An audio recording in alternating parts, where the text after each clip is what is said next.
One of the most special parts about human life is the ability to communicate and tell stories. Over the span of human existence, however, people have been falling away from the classical depiction of storytelling and adapted a style more heavily based on self-help or pure philosophy. Storytelling is essential for being able to properly display and understand philosophical and theological concepts.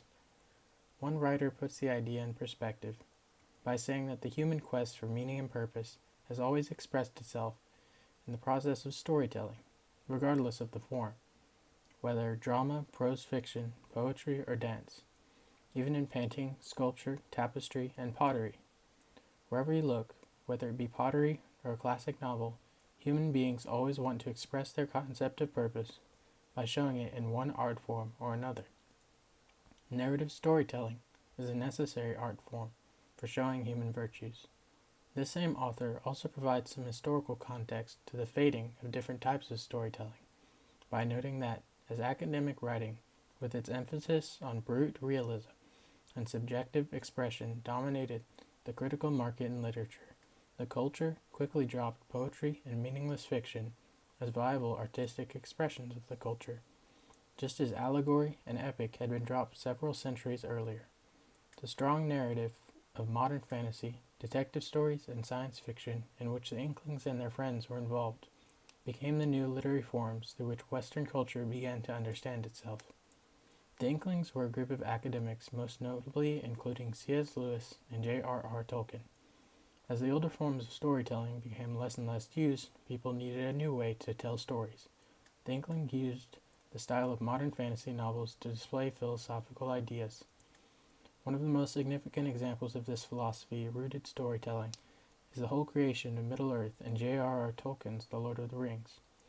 Tolkien used his basis of theology and philosophy to write stories where each hero had to act out of necessity for the goodness of the world. One author puts it this way: The Lord of the Rings was a true symbolic creation. The values Tolkien expressed emerged ineluctably from the necessary actions of his characters within the world he created. Tolkien was a master at storytelling because he was able to show how an action taken by any character was made with a sense of necessity. This makes the reader of his story feel as though they might have some necessity for good deed in the style of one of the characters they look up to. Another important aspect of Tolkien's stories is how he made the characters seem more human by solving things as humans would solve them.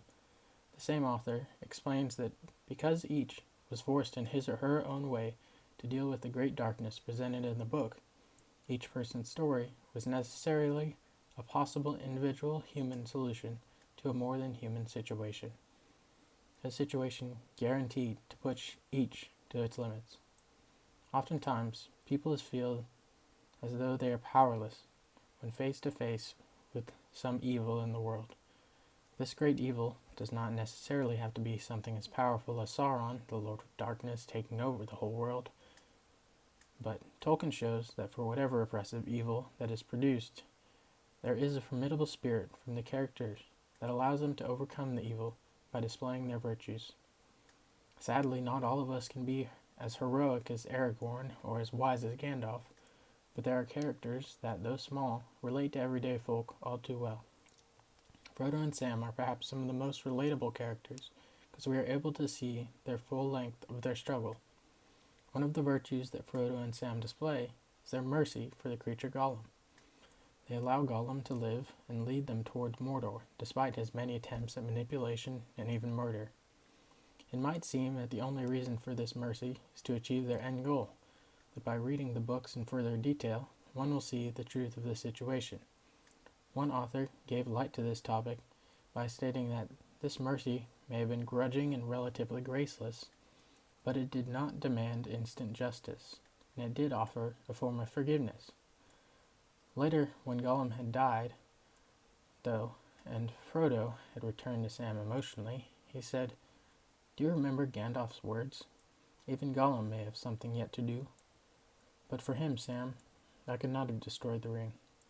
The quest would have been in vain, even at the bitter end. So let us forgive him." In the end, though their mercy was flawed in its conception, the forgiveness they had when looking at the bigger picture is something absolutely remarkable. It is hard for people to forgive each other for even something as silly as being cut off in traffic. Tolkien gives us these stories to show how each person, or even a menacing creature, really has a purpose, and that mercy and forgiveness should be shown to all. Sometimes, in these hard situations in life, people should not be so rough and should turn to stories for inspiration. People need stories because they show human character. For actions that are good or bad, people should read stories like this so that they can learn that even great characters' actions in books like The Lord of the Rings are necessary for good human existence.